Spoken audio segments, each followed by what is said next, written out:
Inatasan ni Pangulong Rodrigo Duterte si Defense Secretary Delfin Lorenzana na magtungo na sa China upang tanggapin ang firearms grant nito para sa Pilipinas.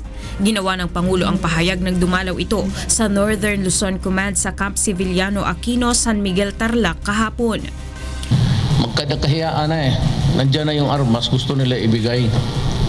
So it's really very easy for us. Hindi na pareho ang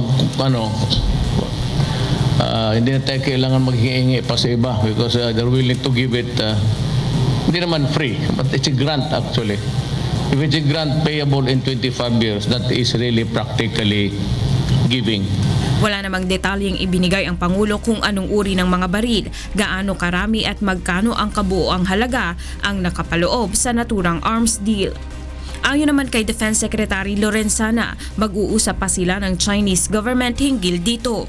Matatanda ang una ng sinabi ni Pangulong Duterte na handa ang China na magbenta ng armas sa Pilipinas. Ito ay matapos na lumabas ang issue kaugnay ng umano'y planong pagharang ng isang US Senator sa pagbebenta ng Estados Unidos ng assault rifles sa Pilipinas. Dahil umano ito sa pagtaas ng kaso ng extrajudicial killing sa bansa at anti-drug war ng pamahalaan. Kasi niyayaya talaga tayo, pati ang China. China is open.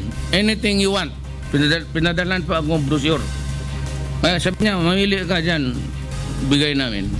Mirasol Abugadil, UNTV News and Rescue, Philippines.